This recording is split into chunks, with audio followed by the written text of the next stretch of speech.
Mən istəyirəm əvvəlki, belə deyim, mövzuya qayıdaq.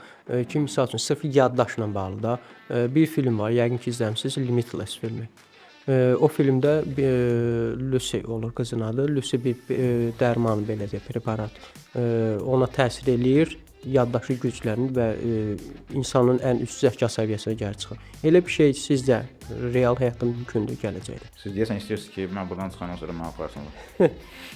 Zarafat təbii ki bu. Mənim yaddaşımda elə bir maddə yoxdur. Hətta mən heç minimal maddələrdən istifadə edirəm. Məsələn, balıq yağı mən qəbul etmirəm. Yəni bu ən məşhuru. Yəni B12 vitamini mən içməmişəm həyatımda. Bəlkə də hansısa bir kapsulun içində xəbərim olmayıb, içmişəm. Amma yəni onlara çox da meylim yoxdur. Bu söhbət məndən gedir. Və yaddaşla bağlı istəyirsiniz 2 litr kimsə B12 içsin. Yəni orada o kinodakı hansısa maddəni içsin, onun şansı yoxdur məşq edən insanın yanında.